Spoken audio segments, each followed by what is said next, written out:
নমস্কার বন্ধুরা, অর্পিতাস গার্ডেনে তোমাদের সবাইকে স্বাগত। বাইরের ঝমঝমিয়ে বৃষ্টি বুঝিয়ে দিচ্ছে যে এটা রেইনি সিজন, বর্ষাকাল। আর এই রেইনি সিজনে আমাদের ছাদ বাগানকে রঙিন করে তোলে যে রেইন লিলি, তা কিন্তু ফুটতে শুরু করেছে। বছরের বেশিরভাগ সময় আমরা কোনো যত্ন ছাড়াই আমাদের বাগানের এক কোণে এই গাছটাকে রেখে দিই, কিন্তু বর্ষা আসার সাথে সাথেই খুব কম পরিচর্যায় এবং কম যত্নে এই রেইন লিলি আমাদের বাগানকে সুন্দর রঙিন করে তোলে। কিন্তু ঠিক বর্ষার সময় যখন এই গাছে ফুল ফোটে, ঠিক তখনই এই গাছে কিন্তু ক্যাটারপিলার বা লেদা পোকার আক্রমণ হয়। আর এই লেদা পোকা বা ক্যাটারপিলার এক রাতের মধ্যেই এই গাছের সমস্ত পাতাগুলোকে খেয়ে ফেলে, গাছটাকে সম্পূর্ণ নষ্ট করে দেয়। ফলে বর্ষার সময় এই গাছ থেকে আর বেশি ফুল পাওয়া যায় না। আজ আমি তোমাদের এই লেদা পোকা বা ক্যাটারপিলারকে রেইন লিলি গাছ থেকে কীভাবে দূর করা যাবে, বা এই লেদা পোকার আক্রমণ থেকে আমরা রেইন লিলি গাছটাকে কীভাবে রক্ষা করব, সেটাই বলবো। দেখো, এই ক্যাটারপিলার বা লেদা পোকা আসলে লিলি মথের লার্ভা। ক্যাটারপিলার এই লার্ভা স্টেজে থাকে 7 দিন। 7 দিন পর এরা পিউপায় পরিবর্তিত হয়। কিন্তু এই 7 দিন যদি আমরা আমাদের এই রেইন লিলি গাছের খেয়াল না রাখি, তাহলে কিন্তু 7 দিনের মধ্যে এই লার্ভাগুলো সমস্ত গাছের পাতাগুলোকে খেয়ে নষ্ট করে দেবে এবং গাছটাও শেষ পর্যন্ত মারা যাবে। তখন কিন্তু আমরা আর বর্ষায় এই গাছ থেকে ফুল পাবো না।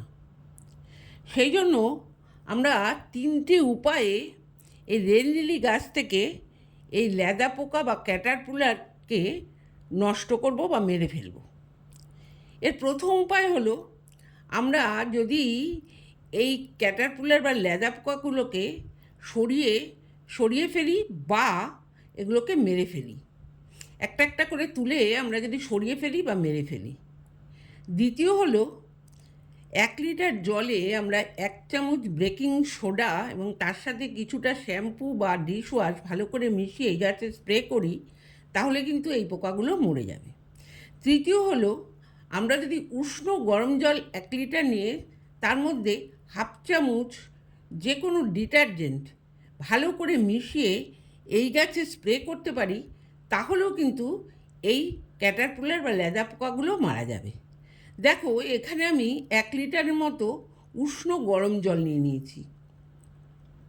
জলটা কিন্তু খুব সামান্য গরম হবে, তা না হলে কিন্তু গাছগুলো মরে যাবে। খুব উষ্ণ সামান্য গরম জল, এবং তার সাথে নিয়ে নিয়েছি এরকম 1/2 চামচ ডিটারজেন্ট। এই ডিটারজেন্টটা নেওয়ার পর এই জলের সাথে, উষ্ণ গরম জলের সাথে আমি ডিটারজেন্টটা খুব ভালো করে মিশিয়ে নেব। দেখো, এখানে আমি উষ্ণ গরম জলের সাথে ডিটারজেন্টটা ভালো করে মিশিয়ে নিচ্ছি। এইভাবে মেশানো হয়ে গেলে আমরা এটাকে একটা আমাদের স্প্রেয়ার বোতলে ভরে নেব। দেখো, আমি এখানে একটা স্প্রেয়ার বোতলে ভরে নিচ্ছি। এইভাবে স্প্রেয়ার বোতলে ভরে নেওয়ার পর আমরা এই গাছে স্প্রে করব। বিশেষ করে যেখানে এই পোকাগুলোকে আমরা দেখব, অর্থাৎ ক্যাটারপিলারগুলোকে দেখব, সেখানে আমরা কিন্তু এই জলটা স্প্রে করব। দেখো, আমি তারপর দেখাচ্ছি তোমাদের। স্প্রে করার সাথে সাথেই কিন্তু এই ক্যাটারপিলার বা লেদা পোকাগুলো মারা যাবে। দেখো, এইভাবে আমরা সম্পূর্ণ গাছে স্প্রে করে দেব।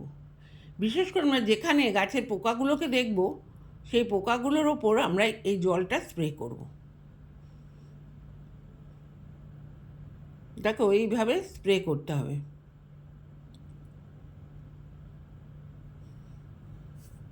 দেখো, এইভাবে স্প্রে করার ফলে কিন্তু সমস্ত এই ক্যাটারপিলারগুলো মারা যাবে।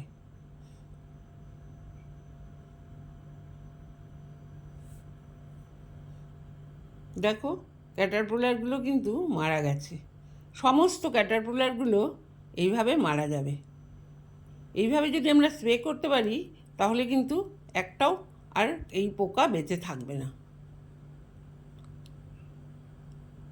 এবার এই মরে যাওয়া পোকাগুলো কিন্তু আমরা ফেলেও দিতে পারি অথবা রেখেও দিতে পারি, তাতেও কোনো অসুবিধা নেই। কিন্তু আমাদেরকে এই পোকাগুলো দেখা মাত্র আমাদের স্প্রে করতে হবে। দেখো প্রত্যেকটা টবেরই কিন্তু যে পোকাগুলো ছিল সেগুলো কিন্তু মারা গেছে। সুতরাং আমরা রেড লিলি গাছ থেকে যদি বর্ষার সময় সুন্দর ফুল পেতে চাই তাহলে কিন্তু আমাদের এই বর্ষার সময় এই গাছের প্রতি নজর রাখতে হবে বা খেয়াল রাখতে হবে। এবং যখন যদি মনে করি যে ক্যাটারপিলার বা লেদা পোকার আক্রমণ হয়েছে তাহলে কিন্তু সঙ্গে সঙ্গে এই কাজটা আমাদের করতেই হবে। তাহলেই কিন্তু আমরা এই রেড লিলি গাছ থেকে সুন্দর ফুল পেতে পারবো বর্ষাকালে। দেখো আমার এই ভিডিওটা তোমাদের কাছে যদি কার্যকরী বলে মনে হয় বা তোমাদের ভালো লেগে থাকে তাহলে কিন্তু অবশ্যই একটা লাইক, কমেন্ট এবং শেয়ার করে দিও। আর আমার চ্যানেলে তুমি যদি নতুন হয়ে থাকো তাহলে কিন্তু অবশ্যই আমার চ্যানেলটা সাবস্ক্রাইব করে বেল আইকনটা প্রেস করে দিও। আমার ভিডিওটা আজকে এই পর্যন্তই। তোমরা সবাই ভালো থেকো, সুস্থ থেকো।